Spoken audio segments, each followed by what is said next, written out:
राजा हरिश्चंद्र का हम पहले श्रवण कर रहे थे चरित्र। तो धर्म ने और विश्वामित्र जी ने बड़ी कठोर उनकी परीक्षा ली है और अंत में राजा हरिश्चंद्र रोहित को चिता बना करके उस पर लेटा देता है। राजा रानी भी भगवती का ध्यान करके स्वयं पुत्र की चिता में जल जाने को तैयार हो जाते हैं। ब्रह्मा जी सहित समस्त देवताओं का राजा के पास आना, इंद्र का अमृत वर्षा करके रोहित को जीवित करना और राजा रानी से स्वर्ग चलने के लिए आग्रह करना, राजा का संपूर्ण अयोध्या वासियों के साथ भगवान के दिव्य धाम को जाना, ये प्रसंग हमने श्रवण किया हरिश्चंद्र जी की कथा में। अब आगे दूसरा प्रसंग है। अब हम ये कथा आपको सुना रहे हैं। श्री नारायण दास जी महाराज हैं, अपने स्वामी जी महाराज के साधक हैं। इनकी गौशाला है ये रोकड़िया बालाजी धाम है जोधपुर के पास में। प्रभु की कृपा से यहाँ गौशाला में इसका स्वाध्याय कर रहे हैं। गोष्ठे सतगुणम प्रोक्तम। गौशाला में जो भी भजन कीर्तन किया जाता है, जब किया जाता है, दान किया जाता है, सैकड़ों गुना उसका विशेष प्रभाव होता है। जहाँ गायें विराजती हैं वो गोकुल होता है, वो गोधाम होता है। वहाँ भगवान श्याम सुंदर रमन करते हैं, लीला करते हैं। तो यहाँ बड़े प्रेम से गायों की सेवा हो रही है, बड़े भाव से भक्त लोग आए हुए हैं, भजन कीर्तन हो रहा है। हमारा अहोभाग्य है कि हमें ऐसा संतों का सानिध्य प्राप्त हो रहा है। अब आगे कथा सुना रहे हैं। जन्मे जी बोले वेदव्यास जी महाराज से। देवी भागवत के प्रवक्ता हैं वेदव्यास जी और श्रोता हैं जन्मेजय जी। जन्मेजय पूछते हैं, वेदव्यास जी महाराज विस्तार से सुनाते हैं। हे भगवान, भगवती शताक्षी के चरणों के उपासक एवं धर्मपरायण राजर्षि हरिश्चंद्र की यह बड़ी अद्भुत कथा आपने कही। हे मुने, वे कल्याणमयी देवी भगवती किस प्रकार से शताक्षी 100 नेत्रों वाली हुई, इसका कारण बताइए। मेरे जन्म को सार्थक कीजिए। कौन ऐसा विमल बुद्धि वाला मनुष्य होगा जो भगवती के गुणों का श्रवण करके पूर्ण रूप से तृप्त हो जाए। इसे सुनने से पद पद पे अश्वमेध यज्ञ का फल मनुष्य को प्राप्त होता है। कौन ऐसा मनुष्य है जो देवी भगवती का चरित्र सुन करके अघा जाए, तृप्त हो जाए। व्यास जी बोले, हे राजन, मैं शताक्षी की मंगलकारिणी उत्पत्ति का वर्णन करता हूँ, आप सुनिए। आप सदृश देवी भक्त के प्रति कोई भी बात मेरे लिए अवाच्य नहीं है। आप तो देवी के भक्त हो, आपको कौन सी बात न बताऊं, सब बातें आपको बता दूं। जन्मे जैसे करें वेदव्यास जी। प्राचीन काल की बात है। दुर्गम नामक एक अत्यंत भयंकर महादैत्य था। हिरण्याक्ष के वंश में उत्पन्न वह महान दुष्ट दुर्गम रुरु का पुत्र था। रुरु नाम का जो दैत्य था उसका बेटा था ये, हिरण्याक्ष के वंश में हुआ। देवताओं का बल है वेद, उस वेद के नष्ट हो जाने पर देवताओं का भी नाश हो जाएगा, इसमें संदेह नहीं है। अतः पहले वही वेद नाश किया जाना चाहिए। ऐसा सोचकर वह तप करने के लिए हिमालय पर्वत पर चला गया। बताओ, ऐसे ऐसे दैत्य हो गए, वेदों का नाश करने के लिए तपस्या करते थे।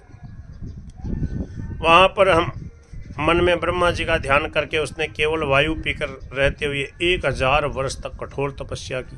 1000 वर्ष तक तपस्या की। उसके तेज से देव दानव सहित समस्त प्राणी संतप्त हो उठे।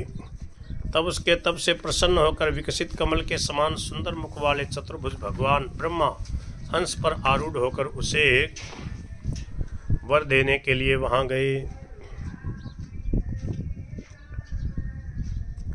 नेत्र मूंद कर समाधि की स्थिति में बैठे हुए उस दैत्य से 4 मुख वाले ब्रह्मा जी ने स्पष्ट वाणी में कहा, तुम्हारा कल्याण हो। तुम्हारे मन में जो भी इच्छा हो उसे वर के रूप में मांग लो। वरदाताओं का स्वामी मैं तुम्हारी तपस्या से प्रसन्न होकर इस समय उपस्थित हुआ हूँ। ब्रह्मा जी उसको वर देने के लिए पधारे।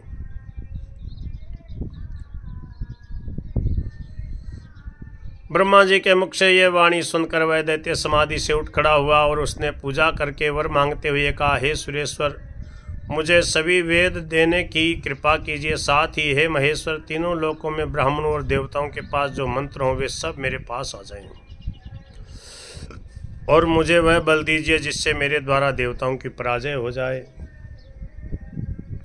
उसकी ये बात सुनकर चारों वेदों के परम अधिष्ठाता ब्रह्मा जी ऐसा ही हो यह वचन कहते हुए सत्यलोक को चले गए। उसी समय ब्राह्मणों को समस्त वेद विस्मृत हो गए। स्नान, संध्या, नित्य होम, श्राद्ध, यज्ञ और जप आदि का लोप हो गया, जिससे भूमंडल में बड़ा हाहाकार मच गया। बताओ, ऐसे ऐसे दुर्गम दैत्य हो गए। नाम ही इसका दुर्गम था।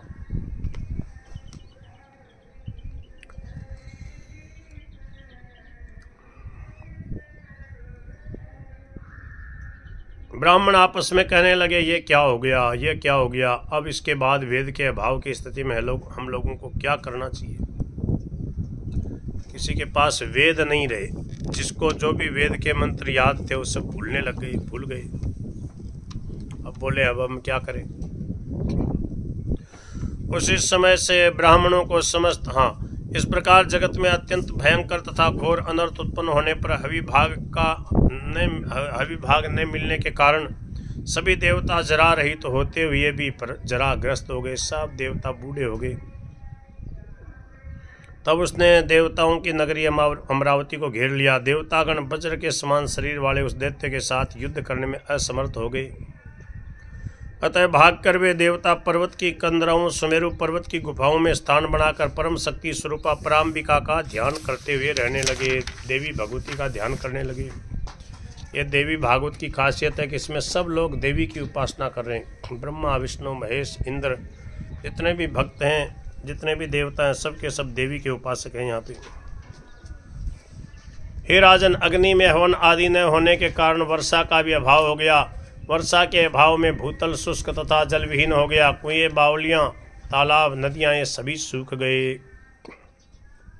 हे राजन, यह अनावृष्टि 100 वर्षों तक बनी रही, जिससे बहुत सी प्रजाएं और गाय, भैंस आदि पशु मर गए। इस प्रकार घर घर में मनुष्यों के शव के ढेर लग गए। ऐसा भयंकर अत्याचार हुआ उस राक्षस का, क्योंकि अग्नि में हवन आदि न होने के कारण वर्षा का अभाव हो गया। वर्षा के अभाव में भूतल शुष्क तथा जल विहीन हो गया। भूतल जो है, पूरी पृथ्वी जो है, उसके पेड़ पौधे वगैरह सब सूख गए और आगे कोई बीज उत्पन्न नहीं हो रहा, क्यों वर्षा ही नहीं हुई। कोई बावड़ियाँ, तालाब और नदियाँ ये सब सूख गई। यह अनावृष्टि 100 वर्षों तक बनी रही। 100 वर्ष तक अकाल पड़ता रहा, जिससे बहुत सी प्रजा, गाय, भैंस आदि सब पशु मर गए।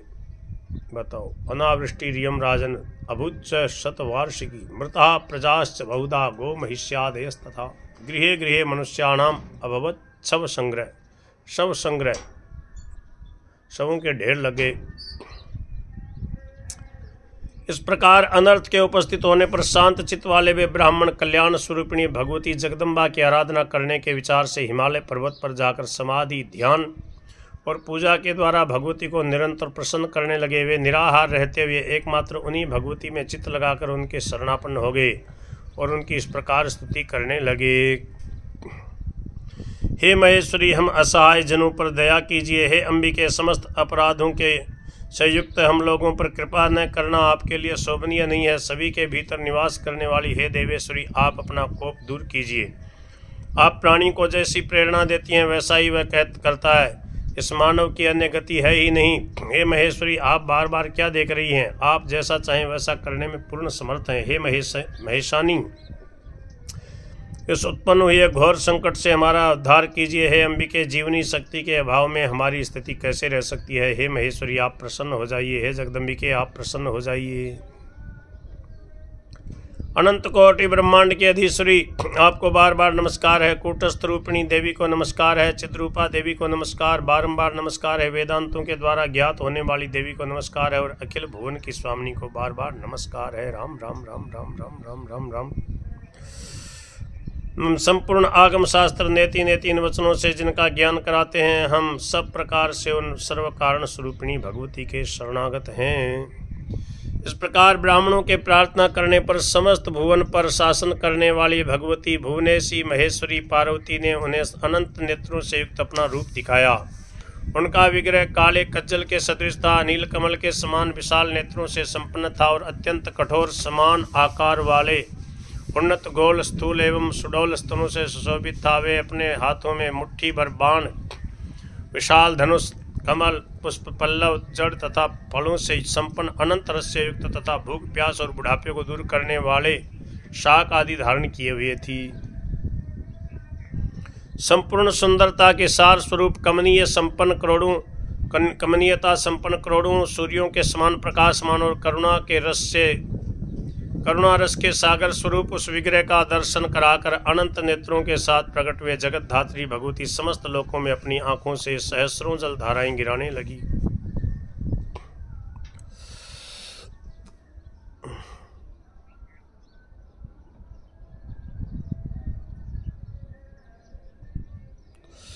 इस प्रकार उनके नेत्रों से निकलते हुए जल से 9 रात तक महान वृष्टि होती रही।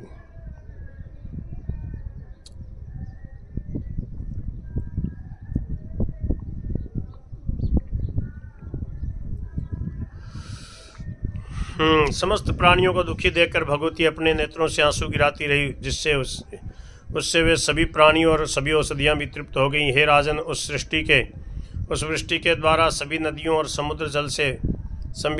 और जल समुद्र से परिपूर्ण हो गए। सभी नदियां और समुद्र जल से परिपूर्ण हो गए। पहले जो देवता छिपकर रह रहे थे वे बाहर निकल आए। इसके बाद सभी देवता और ब्राह्मण एक साथ मिलकर देवी की स्तुति करने लगे।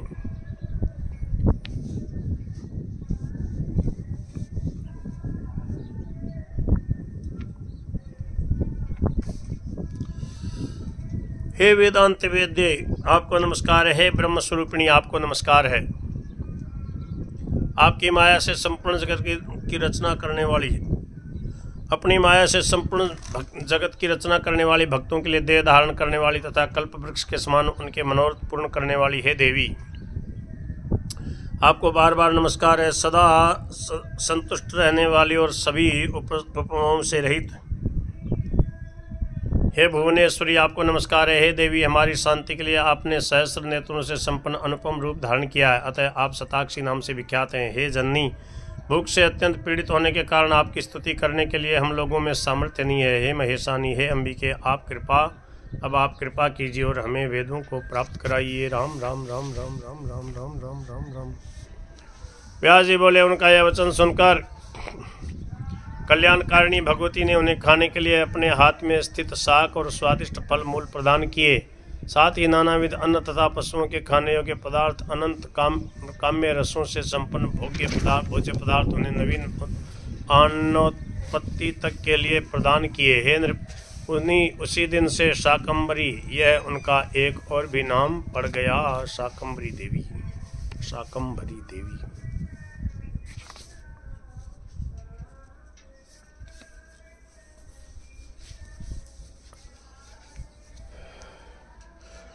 इसके बाद जगत में कोलाहल मच जाने तथा दूत के सब कुछ बता देने पर वह दुर्गम नामक दैत्य युद्ध करने के लिए अस्त्र शस्त्र लेकर सेना के साथ चल पड़ा। इसके बाद जगत में कोलाहल मच जाने तथा दूत के सब कुछ बता देने पर वह दुर्गम दैत्य युद्ध करने के लिए अस्त्र शस्त्र लेकर सेना के साथ चल पड़ा।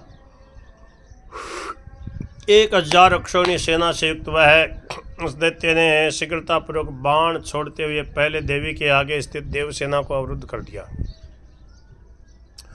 और उसी प्रकार उसने सभी ब्राह्मणों को भी चारों ओर से रोक दिया। इससे देवताओं की मंडली में चीख पुकार की ध्वनि होने लगी।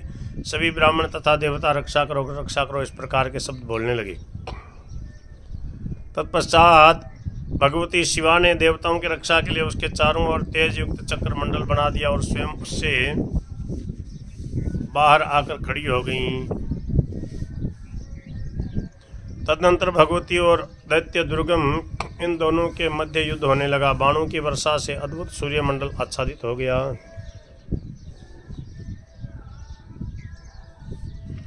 बाणों के परस्पर घर्षण से तीव्र प्रभाव वाली अग्नि निकलने लगी। धनुष की कठोर प्रत्यंचा के टंकार से अपने प्रांत भाग तक दिशाएं बहरी सी हो जाती थी। अब भगवती और दुर्गा और दुर्गम दैत्य के बीच भयंकर युद्ध हो रहा है।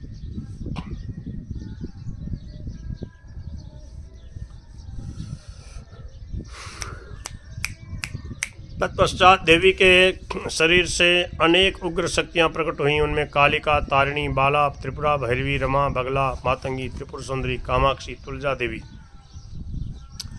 जम्बिनी मोहिनी छिन्नमस्ता गुह्य काली तथा 10,000 हाथों वाली देवी, ये 16 पुणे 32। इसके बाद 64 फिर अनंत देवियां हाथों में अस्त्र शस्त्र धारण किए हुए प्रकट हो गई। वह युद्ध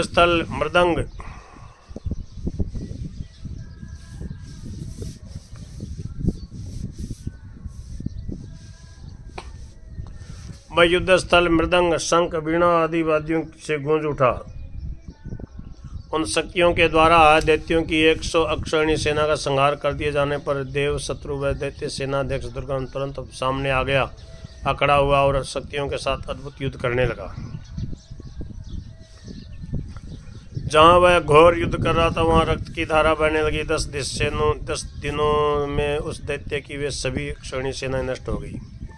तदनंतर अत्यंत भयंकर 11वां दिन आने पर वह दैत्य लाल रंग की माला एवं वस्त्र धारण किए तथा शरीर में लाल चंदन लगाए महान उत्सव मनाकर युद्ध के लिए रथ पर आरूढ़ हुआ। बड़े उत्साह के साथ सभी शक्तियों को जीतकर वह दैत्य महादेवी के रथ के सामने अपना रथ ले गया। अब देवी और दुर्गम दैत्य इन दोनों में भीषण युद्ध होने लगा। हृदय को त्रास पहुंचाने वाला वह युद्ध दो प्रहर होता रहा। इसके बाद भगवती ने 5 भीषण बाण छोड़े, जिनमें 4 बाणों से उसके 4 घोड़ों और 1 बाण से सारथी को मार डाला। पुण्य जगदम्बा ने 2 बाणों से उसके दोनों नेत्रों को भेद दिया, 2 बाणों से उसकी दोनों भुजाएं एवं 1 बाण से उसकी ध्वजा काट डाली और 5 बाणों से उसका वक्षस्थल का भेदन कर दिया।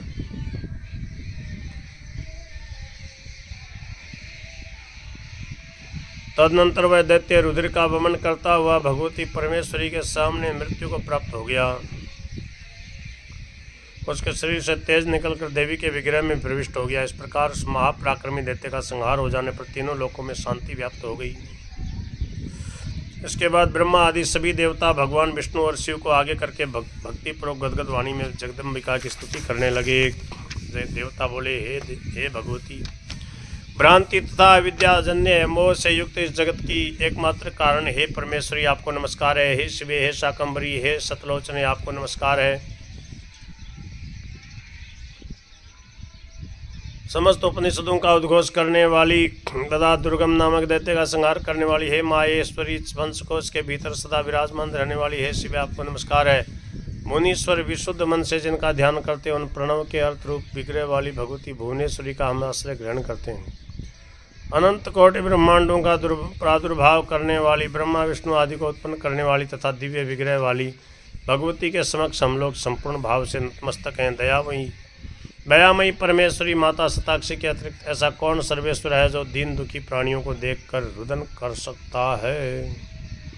व्यास जी बोले, हे राजन, ब्रह्मा विष्णु आदि श्रेष्ठ देवताओं के इस प्रकार स्तवन तथा विविध द्रव्यों से पूजन करने पर भगवती उसी क्षण संतुष्ट हो गई। कोयल के समान मधुर सुर वाली उन भगवती ने दुर्गम दैत्य से वेदों को वापस लाकर सौंप दिया और विशेष रूप से ब्राह्मणों से कहा, जिस वेद राशि के भाव में यह अनर्थ उत्पन्न हुआ था उस अनर्थ को आप लोगों ने अभी प्रत्यक्ष देखा भी है। वह वेद राशि मेरा उत्कृष्ट विग्रह, आप लोगों को विशेष रूप से उसकी रक्षा करनी चाहिए। आप लोगों को सर्वदा मेरी पूजा तथा सेवा करनी चाहिए। आप लोगों के कल्याण के लिए इससे बढ़कर और कोई अन्य उपदेश नहीं है। आप लोगों को चाहिए कि मेरे इस उत्तम महात्म्य का सर्वदा पाठ करें। उससे प्रसन्न होकर मैं आप लोगों के समस्त कष्ट दूर कर दूंगी। दुर्गम असुर का संहार करने के कारण दुर्गा तथा शताक्षी मेरे इन नामों का जो प्राणी उच्चारण करता है, दुर्गा और शताक्षी, वह माया का भेदन करके मेरे लोक को प्राप्त होता है। अब अधिक कहने की क्या आवश्यकता है देवगण। मैं समस्त सार रूप में यही कहती हूँ कि सभी देवताओं तथा दैत्यों को सर्वदा मेरी उपासना करनी चाहिए। व्यास जी बोले, हे राजन, सच्चिदानंद स्वरूपिणी जगदम्बा ऐसा कहकर देवताओं को आनंदित करती हुई उनके देखते देखते वहां से अंतर्धान हो गई। यह सब मैंने आपको बता दिया। सबका कल्याण करने वाले इस अति महान रहस्य को प्रयत्नपूर्वक गोपनीय रखना चाहिए। जो मनुष्य भक्ति परायण होकर इस अध्याय का नित्य श्रवण करता है वह सभी मनोरथों को प्राप्त कर लेता है और देवी लोक में प्रतिष्ठा प्राप्त करता है। यह इमं शृणुया नित्यम अध्यायम भक्ति तत्परः सर्वान् कामान् वाप्नोति देवी लोके महीयते। श्री राम जय जय राम। श्री राम जय जय राम, श्री राम जय राम।